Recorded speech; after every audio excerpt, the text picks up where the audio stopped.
안녕하세요. 김상진입니다. 정보보호 개론 15번째 노트입니다. 이 노트에서는 블록체인과 비트코인에 대해서 살펴보겠습니다. 블록체인은 비트코인에서 사용된 기술입니다. 하지만 그 비트코인에서 처음으로 사용한 기술은 아니고요. 물론 암호화폐에서 그 암호화폐를 구현하기 위해서 블록체인 기술을 처음 사용한 것은 비트코인이 맞습니다. 하지만 앞서 그 해시체인 활용에서 설명드렸듯이 블록체인은 또 블록체인에 사용되는 그 POW 작업 증명은 원래는 스팸 메일을 방지하기 위한 기술로 제안이 됐던 것입니다. 이 블록체인은 비트코인에서 암호화폐를 구현하기 위해 사용되었지만 오늘날에는 이 블록체인을 이 암호화폐를 구현하는 기술로만 제한해서 생각하지 않고 다양한 어떤 분야에서 활용될 수 있는 매우 중요한 기술로 여겨지고 있습니다. 그래서 이 15번째 노트에서는 암호화폐와 비트코인에 대해서 좀 중점적으로 살펴보고 다음 노트에서는 비트코인 이후 그 비트코인 이후에 등장한 다른 암호화폐들 그리고 블록체인 기술들을 살펴보겠습니다. 이 노트에서는 먼저 비트코인 이전 암호화폐에 대해서 살펴보겠습니다. 그 다음에 그 비트코인을 본격적으로 설명해 드리겠습니다. 비트코인에서 가장 핵심이 되는 기술이 블록체인이고 그 블록체인은 첨삭 정형입니다. 어떻게 해서 그것이 첨삭 정형 데이터베이스가 되었는지 자세히 설명드리고 그 왜 그 비트코인에서 이런 첨삭 정형 데이터베이스의 사용이 필요한지 알아보겠습니다. 80년대 초부터 암호화폐에 대한 연구가 진행되었습니다. 암호화폐라고 하는 것은 암호 기술을 사용하는 전자화폐를 말합니다. 그리고 이 암호화폐를 연구할 때의 목표는 명목화폐와 동일한 특징을 갖게 하는 것입니다. 명목화폐라고 하는 것은 우리가 지금 현재 사용하고 있는 화폐들을 말합니다. 이런 동전이나 지폐들은 그것의 실질적인 가치와 상관없이 거기에 찍혀 있는 액면가대로 통용이 되고 있습니다. 그런 화폐를 명목화폐라고 합니다. 우리가 지금 현실 세계에서 사용하고 있는 명목화폐의 중요한 특징은 그럼 뭐냐면은 위조가 어렵고 휴대가 가능하고요. 익명성을 보장할 수 있고 양도가 가능하고 분할이 가능하고 오프라인 지불 방식입니다. 그런데 이렇게 오프라인 지불 방식이라고 하면은 약간 오해하실 수가 있을 것 같습니다. 우리가 이 명목화폐는 네트워크를 통해 전달할 수는 없죠. 그래서 그런 측면에서 이 명목화폐는 온라인으로 지불할 수 없기 때문에, 즉 네트워크를 통해서 뭔가 지불할 때 사용할 수 없기 때문에 오프라인 지불 방식이라고 이해하실 수 있는데, 전자화폐는 크게 오프라인 지불 방식이 있고 온라인 지불 방식이 있습니다. 이 분류에서 살펴보면 명목화폐는 오프라인 지불 방식이다라는 것이에요. 그러면 이 분류는 어떤 분류냐 하면은 지불할 때 제3의 중재자가 필요하면 온라인 방식이고 필요하지 않으면 오프라인 방식이 되겠습니다. 예를 들어서 신용카드는 고객과 상점 간의 거래를 할 때 그 신용카드 회사에 접속해서 이 카드가 현재 분실 신고된 건지 그 돈은 신용은 충분히 이 사용자가 지금 한도액 이상을 사용하지 않았는지 등 여러 가지를 검사를 해야 되겠고, 그 검사가 통과가 돼야 승인이 돼서 지불이 이루어집니다. 따라서 신용카드는 온라인 지불 방식이 되는 것입니다. 그런데 우리가 전자화폐에서 만약 고객과 상점 간에 중재자의 개입 없이 지불이 이루어질 수 있으면은 그런 지불은 오프라인 지불 방식이라고 합니다. 실제 현실 세계에서 우리가 명목화폐로 물건을 구매할 때 별도 누군가가 와서 그 거래를 중재해 줄 필요는 없습니다. 그런 측면에서 오프라인 지불 방식이라고 합니다. 비트코인 이전 암호화폐에 대한 연구는 비트코인과 비교하여 두 가지 큰 차이점이 있습니다. 기존 암호화폐에 대한 연구는 화폐의 발행은 아무나 할 수 없다고 생각하였습니다. 신뢰하는 기관이 발급하는 형태가 되어야 한다고 생각하였고, 왜냐하면 암호화폐도 실제 유통되기 위해서는 정부의 허가가 반드시 필요하고 정부가 허가한 기관에 의해 발행한다고 가정을 하였습니다. 이 생각에서 벗어나지 못하였습니다. 비트코인은 참여자들이 화폐를 탈중앙적으로 발행합니다. 일부 사람들이 모여서 화폐를 발행하고 그 화폐를 사용하는 개념입니다. 이와 같은 모델이 말이 안 되기 때문에 고려하지 않은 것입니다.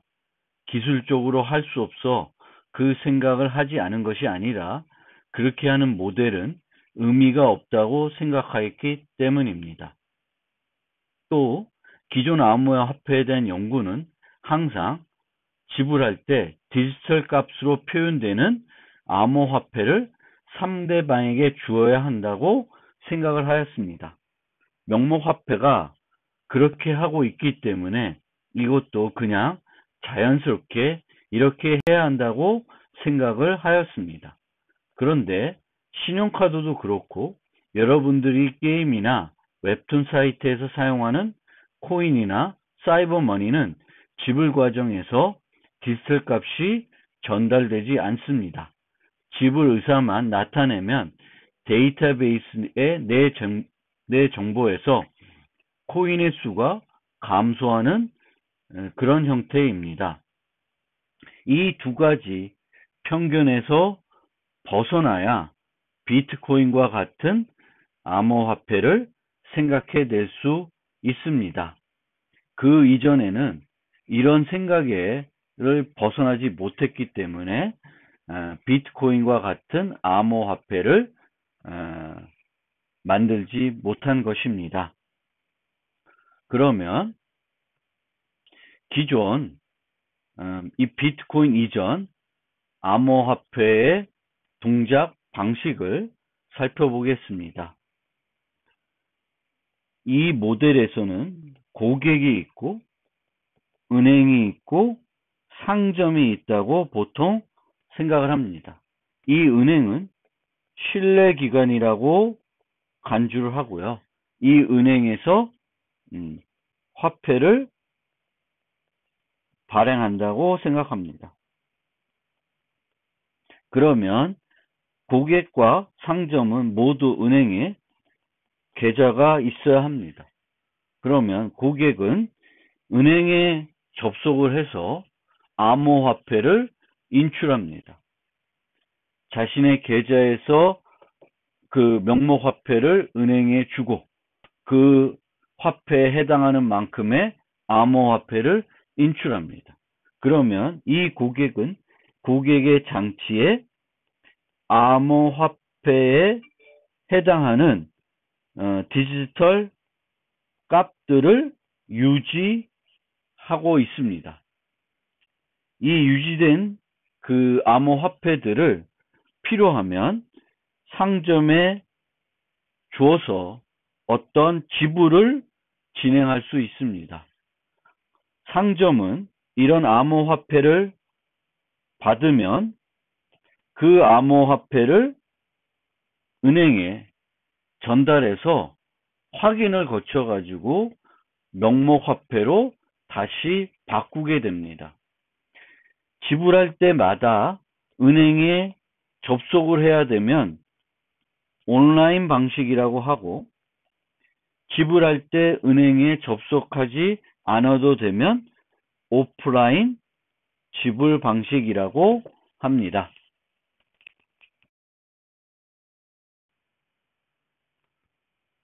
이와 같은 기존 암호화폐의 특성은 그리고 문제점을 간단하게 살펴보겠습니다. 앞서 말씀드린 것처럼 지불 과정에서 그 은행의 도움이 항상 필요하면은 온라인 방식이라고 하고, 은행의 도움 없이 지불이 이루어질 수 있으면 오프라인 화폐라고 합니다.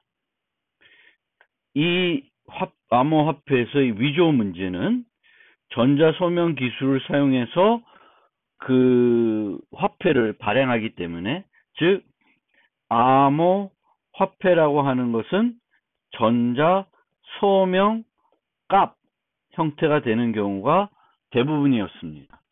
비트코인 이전에서는 이 암호화폐의 형태가 전자서명 값입니다. 발행 기간이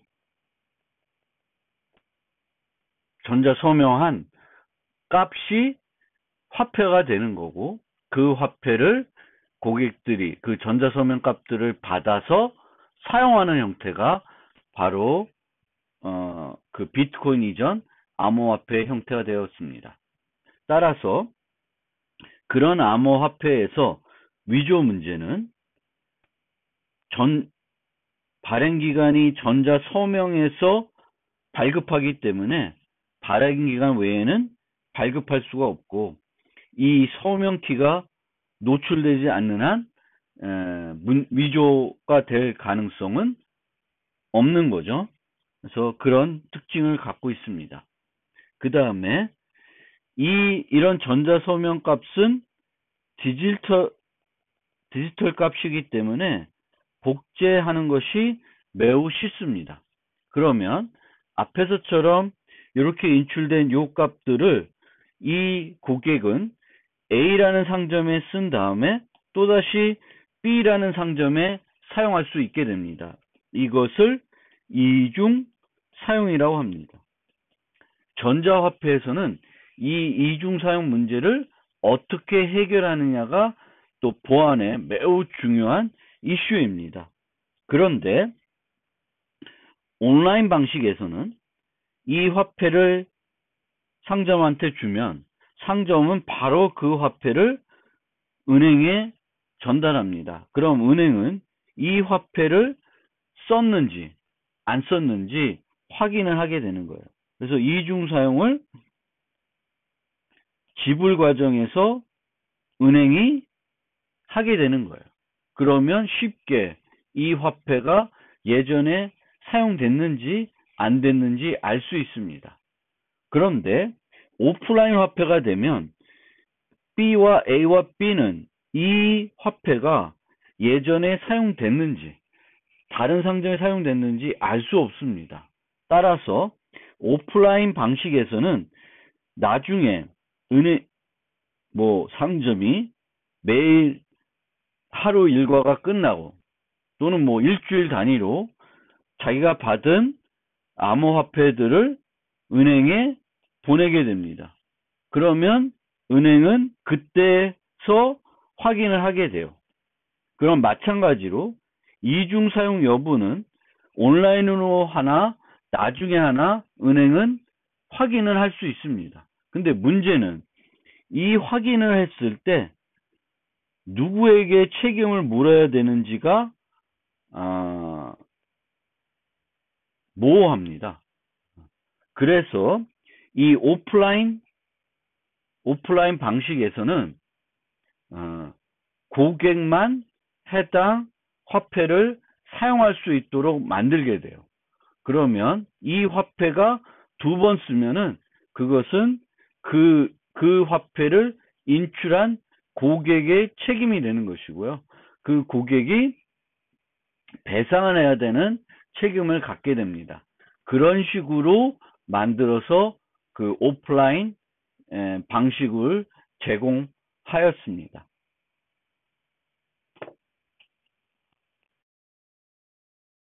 이렇게 이중사용 문제는 온라인 지불 방식인지 오프라인 지불 방식에 따라서 해결하는 방법이 다릅니다. 원래 처음에 그 익명성을 보장하면서 오프라인 그 암호화폐를 만드는 것이 매우 어려웠습니다. 물론 그 문제는 해결이 되었지만 여전히 거스름을 제공한다든가 양도한다든가 분할하는 것 등이 가능하지 않았습니다. 발행 기간이 제한이 되어 있기 때문에, 그리고 실제적으로 디지털 값을 통해서 암호화폐를 나타내고 있기 때문에 이런 것들이 양도나 분할이나 거스름을 제공하는 것이 매우 어려웠습니다. 이런 이유로 비트코인 이전 암호화폐들은 주로 연구 논문으로 발표되었고 현실 세계에서 유통되지는 못하였습니다. 그러면 실제 RSA를 이용한 간단한 온라인 전자화폐를 살펴보겠습니다. 아까도 말씀드렸듯이 전자서명 값이 암호화폐가 됩니다. 여러 개의 액면가가 있을 수 있으니까 은행은 각 액면가마다 공개키 쌍을 만듭니다. 다른 공개쌍을 만들고 이 공개키에서 개인키가 있을 텐데 이 개인키로 서명한 어떤 값은 50원의 가치를 가지고 있게 되는 거고요. 이 개인키로, 두 번째 개인키로 서명된 값은 100원의 가치, 세 번째 개인키로 서명된 건 500원의 가치를 가지게끔 설정을 합니다. 그러면 고객은 익명성을 제공하기 위해서 고객이 일련 번호를 랜덤하게 만든 다음에 그것을 해시하고 그 다음에 어떤 값을 인출받는지 숨기기 위해서 은닉 서명을 진행하게 됩니다. 그러면 발행 기간은 1, 2, 3, 4, 5라는 예로 일련 번호가 12,345번인 코인을 누구한테 인출했는지는 나중에 알 수 없습니다. 은닉 서명을 했기 때문에. 그러면 고객은 자기가 원하는 만큼의 암호화폐를 인출해서 본인 기기에 유지하게 됩니다. 그리고 이 암호화폐들은 전자 서명 값들이 되겠습니다. 그러면 이렇게 암호화폐를 가지고 있는 고객이 지불을 하고 싶으면 그 금액에 해당하는 그 전자 서명 값들을 쭉 제공을 해줘야 됩니다. 그런데 여기서 거스름을 제공할 수 없기 때문에 내가 앞에서 보면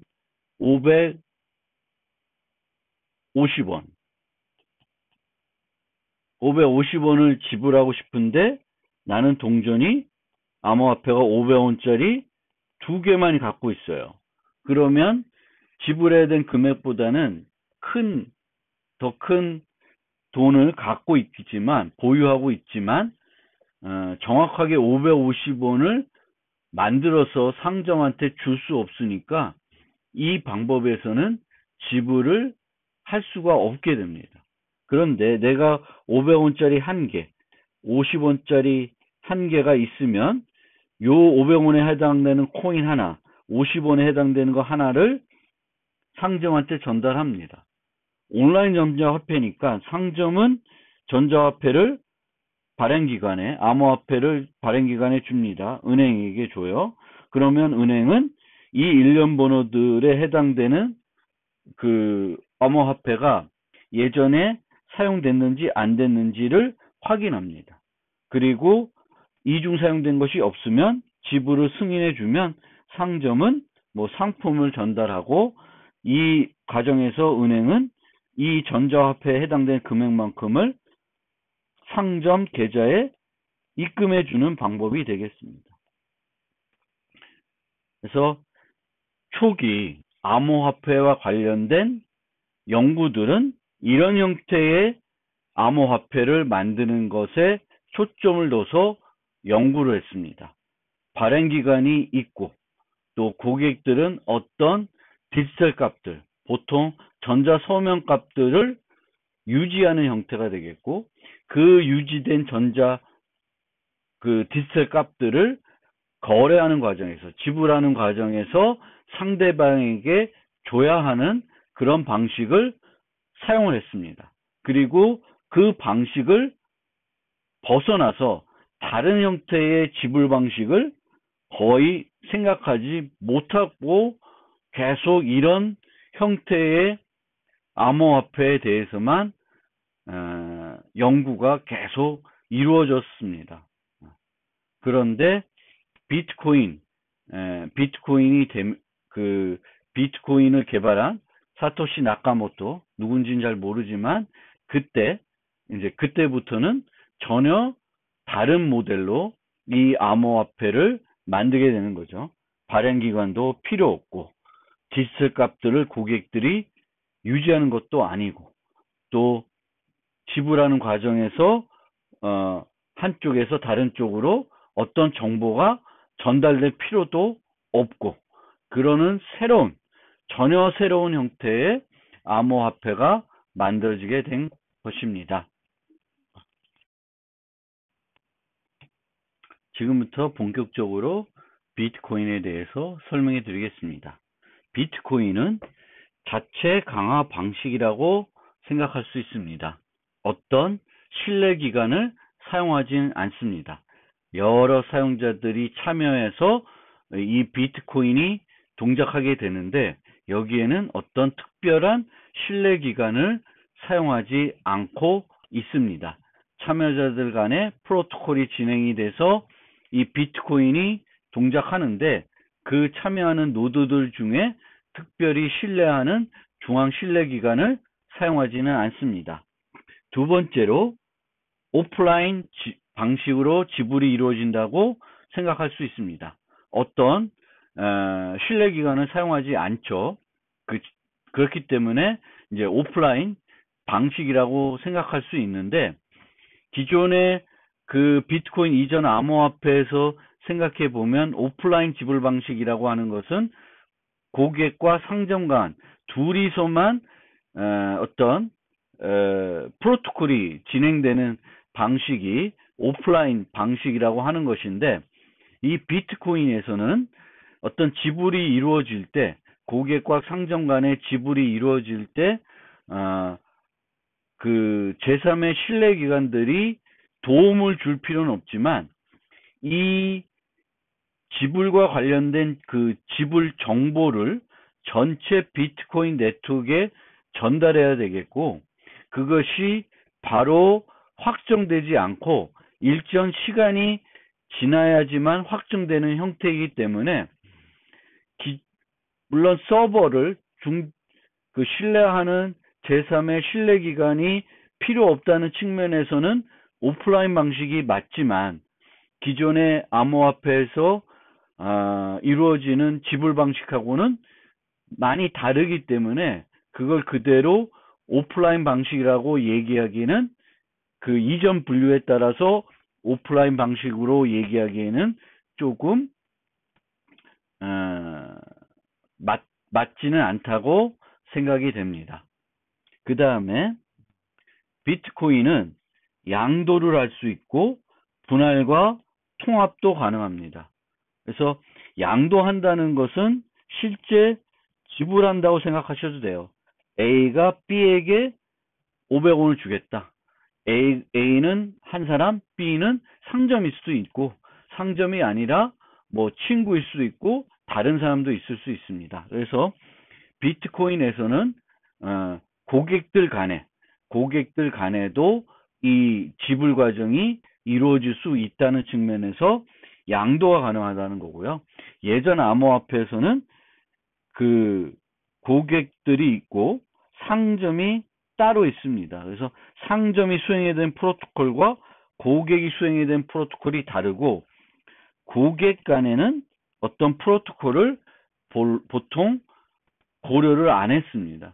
그런데 이제 비트코인에서는 이런 고객과 상점, 고객과 고객 간 거래가 차별화 두지 않고 있습니다. 그래서 양도가 가능하고 분할 및 통합이 가능한데, 그건 내가 100원짜리 3개를 갖고 있는데 얘를 통합해서 300원짜리 하나만 갖고 있을 수 있도록 할 수도 있고, 300원짜리를 100원짜리 하나, 200원짜리 하나로 바꿔서 유지할 수도 있습니다. 물론 실제 비트코인에서는 이런 디지털 값들을 각 고객이 사용자들이 자신의 기기에 유지하는 건 아니지만, 이렇게 보유한 코인들을 분할할 수 있고 통합할 수 있습니다. 그런데 이 분할과 통합과 양도는 실제 비트코인에서는 차이가 없고, 이런 것들을 거래라고 하는데, 비트코인에서는 거래는 수수료가 발생을 합니다. 따라서 내 자신이 갖고 있는 300원을 100원짜리 3개로 분할할 경우에도 수수료를 지불해야 되는 거고, 100원짜리 그 100원짜리 여러 개를 합쳐서 300원짜리로 통합할 때도 수수료를 내야 되는 문제점은 있습니다. 그리고 비트코인은 익명 지불이 가능하다고 합니다. 뭐 신원을 나타내는 어떤 신원 정보와 그 사람의 지갑 정보와 연계를 하지 않기 때문에 어느 정도 수준의 익명 지불은 가능합니다. 그런데 이 비트코인에서 모든 거래는 이 비트코인이 제공해야 되는 여러 가지 요구사항을 만족하기 위해서 블록체인이라는 천산만 가능한 분산 원장을 사용하게 되겠고요.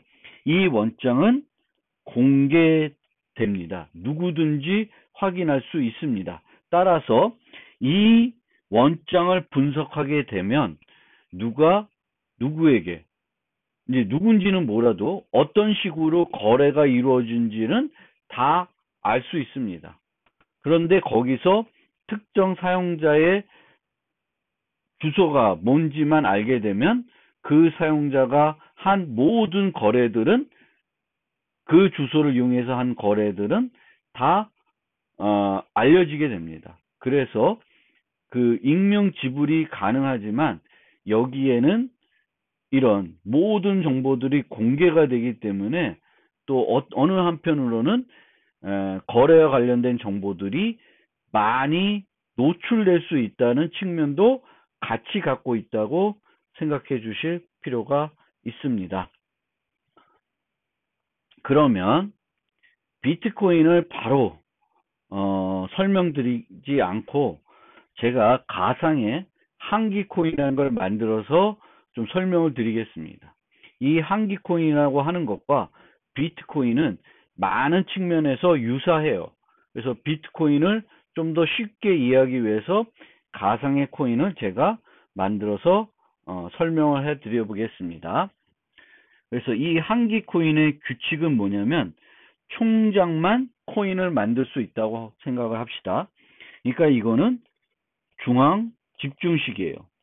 비트코인과 달리 어떤 신뢰하는 막강한 권한을 가진 서버가 하나 있다. 뭐 이런 식으로 생각해 주시면 되겠고요.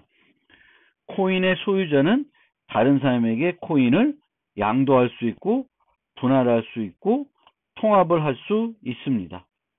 그리고 비트코인과 마찬가지로 모든 거래는 전체 공개된다고 가정을 합니다. 그리고 이 공개는 어떻게 하냐면 비트코인과 비슷하게 첨삭만 가능한 원장에 공개한다고 가정을 하겠습니다.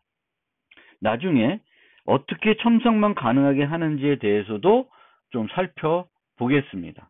그래서 기본적으로 세 가지 규칙, 총장만 코인을 발급할 수 있고 코인의 소유자들은 이 코인을 다양하게 사용할 수가 있고 모든 거래는 양도, 분할, 통합 다 합쳐서 모든 거래는 전체 공개가 되고 이 공개는 첨삭만 가능한 원장에 공개가 된다고 가정을 하겠습니다.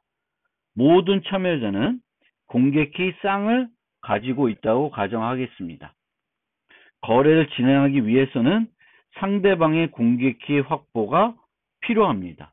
확보가 필요하지만 인증서는 사용하지 않는다고 가정하겠습니다. 물론 총장은 막강한 권한을 가지고 있기 때문에 총장은 인증서를 사용한다고 가정합시다.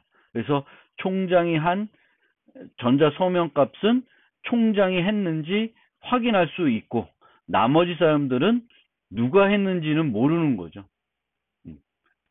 그렇게 이제 가정을 합시다. 인증서는 사용하지 않는다. 실제 비트코인에서도 그 인증서는 사용하지 않습니다.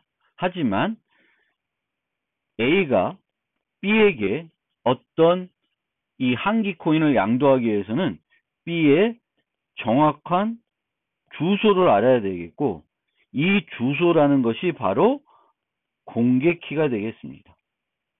그래서 모든 참여자는 공개키 쌍을 가지고 있는데 이 공개키가 주소가 되겠고 개인키는 비밀로 유지해야 됩니다. 내가 이 주소의 소유자한테 양도를 하고 싶으면 양도를 할 수 있는데 내가 생각하고 있는 상대방의 그 공개키가 이게 맞는지 확인할 필요는 있고요.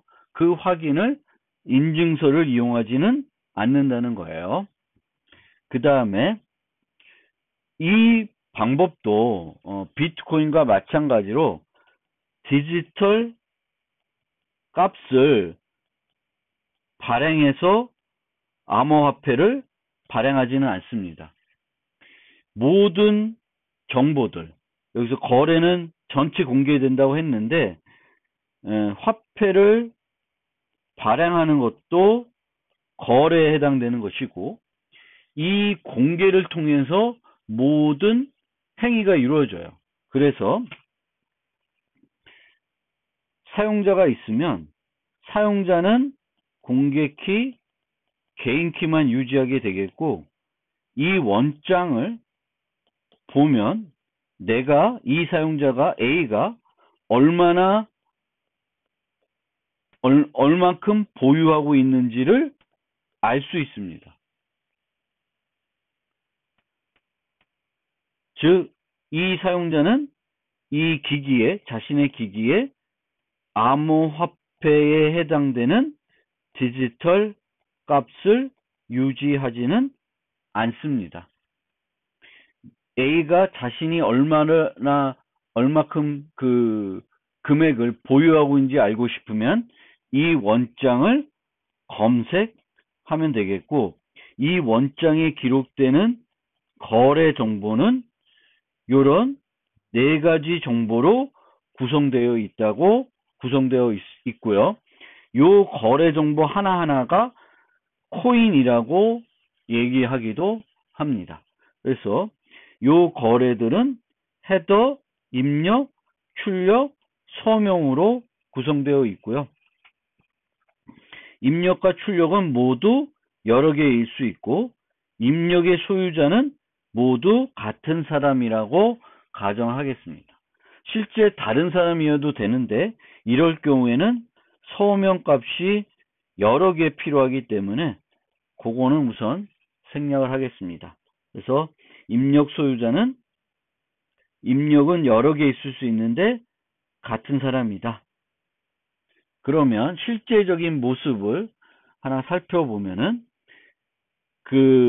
이 원장에 기록되는 거래들이 있고 이 거래들이 하나의 코인이라고 가정을 하면 코인이 어떤 모습을 하고 있냐면 헤더 정보, 입력 정보, 출력 정보, 서명 값으로 구성이 됩니다. 그럼 이 헤더를 보면 타입이 생성이에요. 이 타입은 생성과 생성이 아닌 거래, 일반 거래 두 종류라고 생각하시면 되겠고요. 인의 개수는 여러 개 있을 수 있고 아웃은 여러 개 있을 수 있습니다. 근데 이 경우에는 인이 하나, 아웃도 하나입니다. 그래서 인은 이전 거래가 이거는 없어요. 얘는 생성이기 때문에 생성인 경우에 인은 하나도 존재하지 않습니다. 그리고 아웃은 하나만 100원짜리 하나만 만들어서 그것을 총장이 여기 S는 총장인데 총장만 사용할 수 있도록 그 수치인을 총장의 공개키로 하였습니다. 그리고 이 전체를 서명을 하게 됩니다. 서명을 해서 즉 생성을 하기 위해서는 이 총장의 개인키가 필요하게 되겠고 이렇게 돈을 만들게 되면 요 아웃이 이제 다음에 사용할 수 있는 돈이 되는데요. 이 아웃을 사용하기 위해서는 요 수치인에 대응되는 개인키가 필요합니다. 그래서 이런 식으로 발급된 암호화폐는 아무나 사용할 수 없고 특정 사용자만 사용이 가능합니다. 그래서 총장은 이런 거래들을 언제든지 만들어서 이 원장에 기록함으로써 코인들을 발급할 수 있고요. 발급된 코인을 이런 식으로 지불이라는 타입을 통해서 A나 또 다른 사용자한테 양도를 할 수 있습니다. 그래서 T2를 보면 이는 T의 1입니다. T1의 0. 그러니까 T1의 0은 요거예요. 아웃이 T1은 0, 아웃이 하나만 있으니까 첫 번째 생긴이 0입니다. 그럼 이 100원 전체를 A한테 줬고 그러면 T2에는 요 아웃은 A만 사용할 수가 있습니다. 이렇게 만든 것들을 A한테 줬는데 나중에 A한테 안 준 것처럼 해서 얘를 삭제한다든지 아니면 여기 있는 금액을 50원으로 바꾼다 그러면은 문제가 발생하게 됩니다. 따라서 이런 정보들을 원장에 공개를 하면 내용을 수정하거나 삭제할 수 없어야 정상적으로 이 돈들이 이 메커니즘이 한기 코인이 제대로 돌아갈 수 있습니다. 그러면 A는 또다시 이 받은 것을 요 아웃을 이런 식으로 B한테 또다시 양도를 해줄 수 있습니다. 그리고 만약에 A가 똑같은 이전 거래 T2를 한 번 더 사용하게 되면 요거는 이중 사용에 해당이 되겠습니다. 그리고 요 아웃들이 실제적으로 사용할 수 있는 돈이기 때문에 이런 방식을 UTXO 기반이라고 해요. Unspent Transaction Output. 트랜잭션의 거래의 출력들 중에 사용하지 않은 그런 돈들이 합쳐져서 각 사용자가 보유한 금액이 되겠습니다. 그래서 이런 방식을 UTXO라고 하게 됩니다. 그러면 실제 조금 더 예시를 살펴봅시다. T1은 첫 번째 트랜잭션은 아웃이 수친이 S고 400이에요. 그러면 얘는 이제 S가 서명해서 했겠죠. 그리고 T2 두 번째로 500원을 또 추가로 발급했어요. 그럼 여기까지 있으면 S는 900원을 갖고 있는 것이 됩니다. T3는 입력으로 T1을 사용을 해요. T1에 0 요걸 쓰는 거다 그랬죠. 그 400원을 300원은 A에게 100원은 S에게 주는, 그래서 이런 식으로 하면 거스름이 되는 거죠. 400원짜리가 있었는데 300원 A한테 주고 100원은 다시 자신이 가져간 겁니다. 그러면 S는 600원을 갖고 있고 A는 300원을 갖고 있습니다. 항상 이 트랜잭션이 진행이 되면 여기까지 진행됐을 때의 총 금액은 변하지 않아요. 발급하게 되면 이만큼이 돈이 발급이 되는데, 그러면 그 뒤로 발급이 추가적으로 이루어지지 않으면 총액은 변하지가 않습니다. 그것을 보유하고 있는 사람들이 변할 수는 있어도 총액은 변하지가 않게 되겠습니다. S는 두 번째 500원도 200원은 B에게, 300원은 S에게 줬습니다. 그럼 이 순간이 되면 S는 400원, A는 300원, B는 200원을 갖고 있게 되는 것입니다. 어쨌든 총액은 항상 900원으로 유지가 되는 것입니다. 그래서 이렇게 진행할 수 있고, 여기서 보면 B가 150원을 A한테 줬고 자신이 50원으로 남았어요. 그럼 150, 50, 450이 되면 A는 이렇게 30은 30이 요거죠. 그리고 50은 450원입니다. 그럼 합쳐서 450원을 갖고 있는데 400원을 C한테 주고 A는 50원을 받을 수 있습니다. 이렇게 입력이 여러 개 있을 수 있고 출력도 여러 개 있을 수 있습니다. 그래서 트랜잭션의 크기들은 그때 달라질 수 있습니다. 그런데 여기 보면 6일 6일은 50원이죠. 그런데 100원을 쓰고 있어요. 그러면 이거는 유효하지 않은 거래가 돼요. 이런 거래들은 원장에 포함될 수 없어야 합니다. 이게 또 되게 중요한 겁니다. 이런 형태의 코인이 안전성을 보장하기 위해서는 아까 원장은 수정을 못해야 되겠고 삭제를 할 수 없어야 됩니다. 그리고 첨가는 할 수 있는데 유효한 것만 첨가할 수 있어야 됩니다. 이것이 보장이 돼야 이 한기 코인이 올바르게 동작할 수 있습니다. 이 경우에는 40은 200원인데 이미 인에 썼어요. 그런데 여기서 다시 또 쓰고 있습니다. 이렇게 한번 썼던 것이 또 나오면은 요거는 이중 사용이 되는 것이 되겠습니다. 그래서 이 한기 코인을 좀 더 자세히 살펴보면 발행 문제는 총장만 가능하고 전자 서명해서 발행하기 때문에 다른 참여자는 발행할 수 없습니다. 그래서 총장이 신뢰할 수 있다 그러면, 그리고 서명키가 노출되지 않는다고 가정을 하면은 발행 문제는 다 해결이 되는 거예요. 하지만 이런 형태는 중앙 집중식이죠. 비트코인은 이렇게 하지 않고 있습니다. 그러면 나중에 비트코인은 어떻게 해서 이 탈중앙을 화했는지 살펴볼 필요가 있겠죠. 그 다음에 거래 내용의 변경이나 이중사용 문제는 어떻게 해소하냐?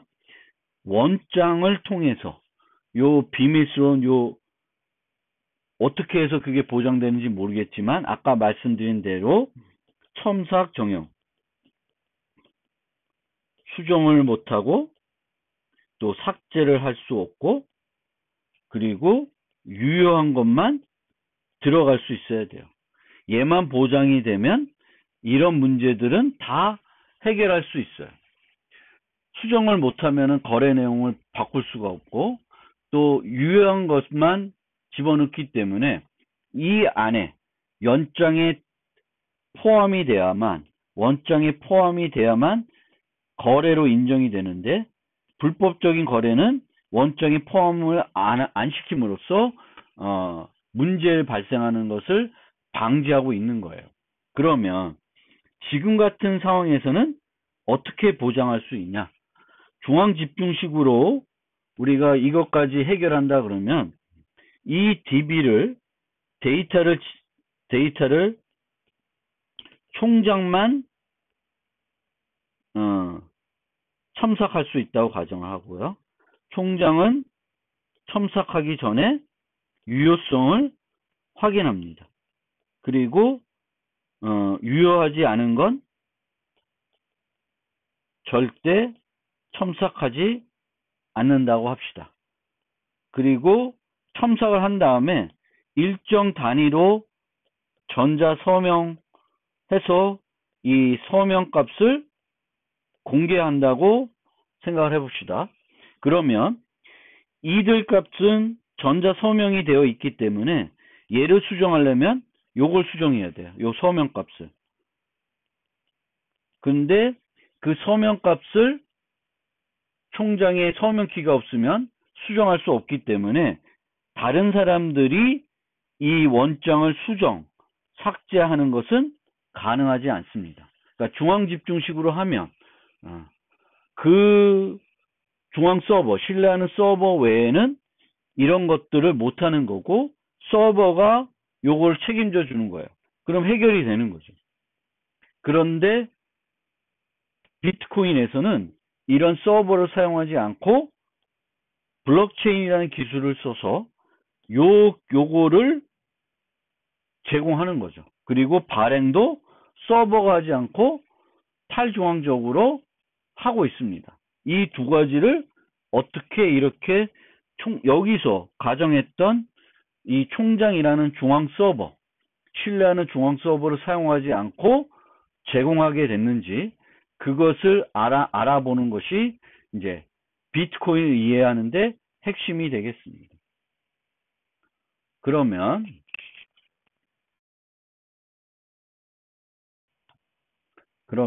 이제 비트코인에서 어떻게 탈중앙적으로 그 문제들을 해결했는지 살펴보겠습니다.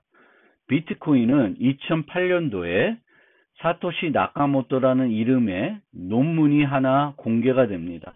이 논문은 어디 저명한 논문지에 투고된 논문은 아니고 그냥 지인들 또 이런 어떤 커뮤니티에 공개가 된 논문입니다.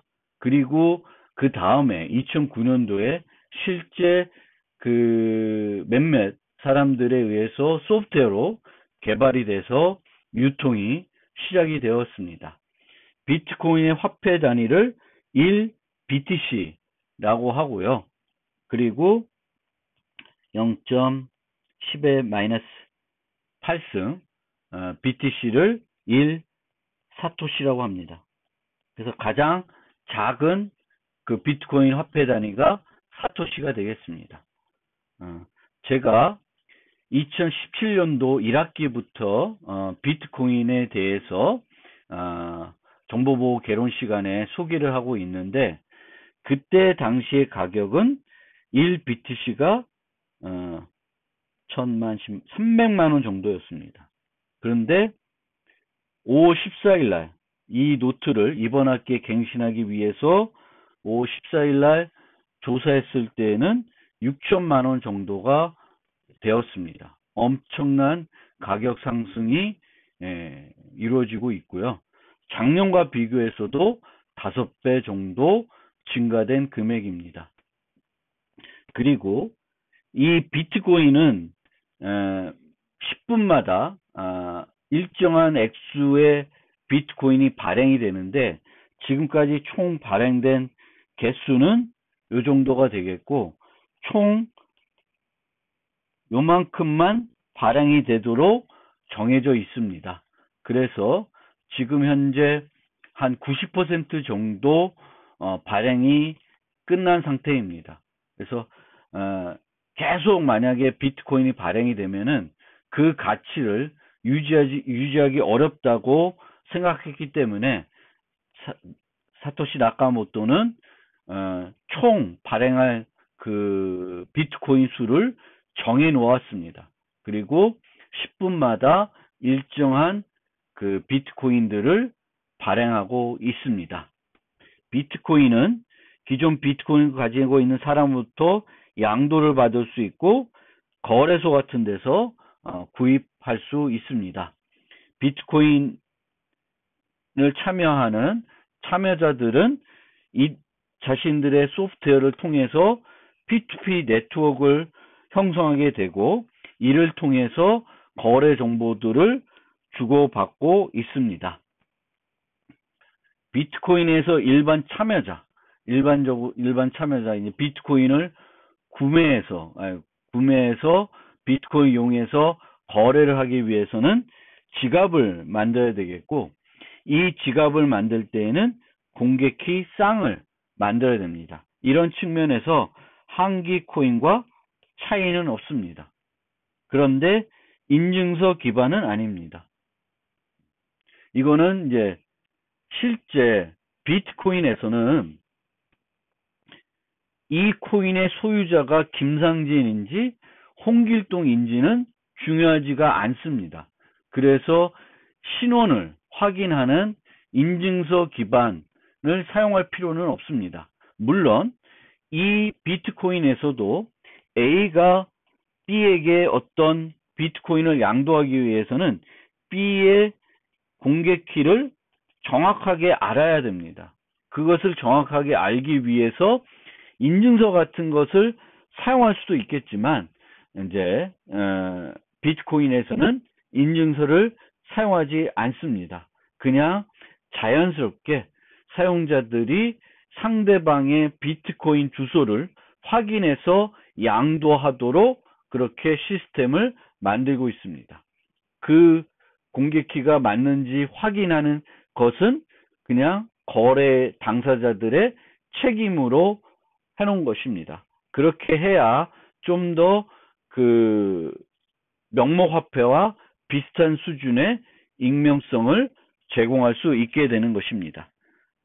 이 공개키가 주소 역할을 합니다. 그리고 이 지갑에는 돈이 들어가는 건 아닙니다. 한기코인과 마찬가지로 이제 공개되는 그 거래들이 BTC가 되는 것이고 그 거래된 정보에서 B가 가지고 있는 보유액이 얼마 있는지를 항상 검색해서 알 수 있습니다. 그 정보를 유지하는 것이지 실제 비트코인에 해당되는 어떤 BTC가 디지털 값 형태로 존재해서 내 기기에 내 지갑 내에 유지되고 있는 것은 아닙니다. 그리고 이 BTC의 소유주가 아니면 즉 개인 키가 없는 사용자들은 이 돈들을 지불할 수 없는 거예요. 즉 이런 식으로 A가 300원을 갖고 있다가 표시되어 있으면 A의 개인 키가 없으면 이 돈을 지불할 수가 없게 되는 것입니다. 그것은 비트코인도 마찬가지입니다. 그리고 한 참여자는 여러 개의 공개키 쌍을 사용할 수 있는데 이 얘기는 지갑을 여러 개 만든다고 생각하시면 되겠습니다. 그런데 이 방식에서 문제점은 개인키를 분실하게 되면 모든 그 개인키만 있어야지만 지불할 수 있는 비트코인들은 다 사용할 수 없게 됩니다. 무용지물이 돼요. 그래서 옛날에는 그 수많은 비트코인을 보유한 사용자가 개인키와 공개키를 하드디스크에 유지했는데 하드디스크가 고장이 났어요. 하드디스크가 고장이 나서 개인키를 분실하게 되면 그 개인키를 복구할 수 있는 방법이 없기 때문에 그 사용자는 자신이 보유하고 있던 모든 비트코인을 잃어버리게 되는 그런 상황이 벌어지게 됩니다. 따라서 중요한 것은 비트코인 사용할 때 개인키를 안전하게 백업해서 사용을 해야 됩니다. 왜냐하면 개인키를 분실하게 되면 내가 보유한 모든 비트코인은 영원히 사용할 수 없게 되는 문제점이 생깁니다. 그리고 이 비트코인 지갑은 이제 소프트웨어 형태로도 제공이 되는데 이 비트코인 지갑은 그 비트코인을 좀 책임지고 있는 소프트웨어를 개발하고 있는 사용자들이 만든다기보다는 다양한 그 업체들이 다양한 형태대로 비트코인 지갑을 만들어서 판매를 하고 있습니다. 이렇게 하드웨어 형태대로 제공을 하는 그런 그 지갑들도 존재를 합니다. 이 지갑의 핵심은 개인키를 안전하게 유지하는 데 있습니다. 그리고 이런 식으로 그 컴퓨팅 장치, 칩이 내장이 된 USB 형태의 경우에는 모든 연산은 여기서 이루어집니다. 우리가 비트코인에서 필요한 연산은 전자 서명입니다. 그래서 그 전자 서명 자체를 내 컴퓨터에서 하는 것이 아니라 여기서 하고 개인키는 여기서만 머물러 있는 거예요. 내 기기의 그 메모리에까지 개인키가 올라오지 않는 형태가 되는 거죠. 그래서 좀 더 안전하게 비트코인을 사용할 수 있게 되는 겁니다. 비트코인을 보유한 어떤 친구의 컴퓨터를 해킹해서 개인키를 얻게 되면은 그 사용자의 BTC를 그 비트코인을 사용할 수 있게 되는 거고 나에게 양도를 해버리게 되면은 그 사용자는 이제 더 이상 그 비트코인을 사용할 수 없고 다른 사용자의 소유가 되게 됩니다. 그래서 그런 것들이 문제가 되는 거예요. 그리고 지갑에 핫한 지갑과 콜드한 지갑이 있는데 그 인터넷 연결을 직접 할 수 있는지 없는지에 따라서도 분류가 되고 있습니다. 앞서 설명드렸듯이 비트코인 네트워크는 P2P 네트워크입니다. 그래서 P2P 그 비트코인 클라이언트들밖에 없지만 이 비트코인 소프트웨어를 설치한 수많은 노드들이 서로 상호 통신을 해서 이 비트코인이 동작하게 됩니다. 그래서 이게 P2P 네트워크입니다.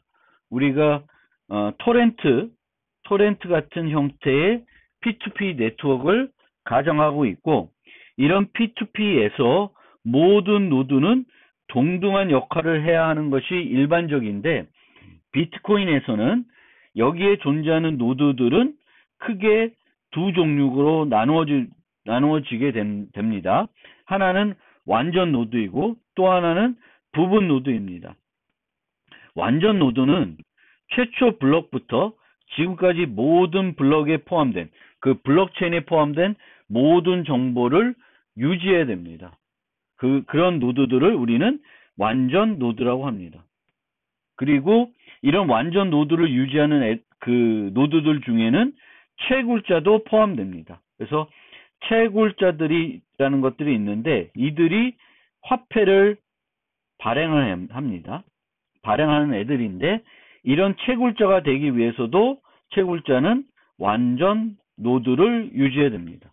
채굴자가 아닌 애들도 완전 노드를 운영할 것이고 거래소들도 이렇게 완전 노드를 유지할 것입니다. 일부 사용자들도 완전 노드를 유지할 거예요. 그런데 이 완전 노드를 유지하기 위해서는 일정한 시간을 항상 컴퓨터를 참여할 수 있도록 보장을 해야 되겠고, 이 최초 블럭부터 지금까지의 모든 블럭을 정보를 그 기기가 유지해야 되기 때문에 상당히 많은 저장 공간이 필요합니다. 지금 현재 그 한 340기가가 된다 그래요. 그래서 이 340기가를 다 다운받아야 되기 때문에 이 비트코인 오어지에 가서 현재 완전 노드를 운영하기 위한 요 소프트웨어 버전을 다운받은 다음에 이거를 실행하게 되면은 약 10일 정도 뒤가 되면은 다 모든 데이터를 다운받아 가지고 완전 노드로 운영할 수 있는 준비가 됩니다.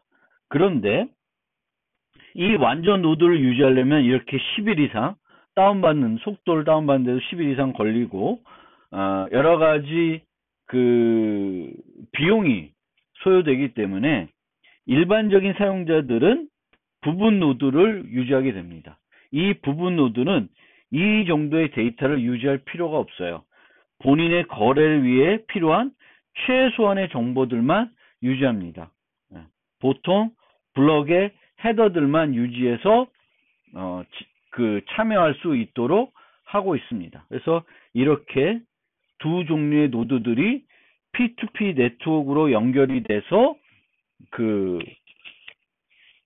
진행이 되겠고, 한 노드가 P2P에서 거래를 하고 싶으면 이 거래를 전 세계에 유지되고 있는 모든 노드들한테 다 전달을 해야 됩니다. 그래야지만 이게 확정이 되는 형태가 되겠습니다. 그래서 P2P에서 어떤 노드가 부분 노드를 운영하는 어떤 사용자가 그 비트코인을 이용해서 거래를 하고 싶으면 전자서명에서 거래 정보를 만들게 되겠고, 이 거래 정보를 전 세계에 있는 모든 노드들한테 전달하게 됩니다. 그러면 그것을 받은 노드들은 그것의 유효성을 확인하게 되겠고, 채굴자들은 그것을 블럭이라고 하는 것에 포함해서 확정하는 작업을 하게 됩니다.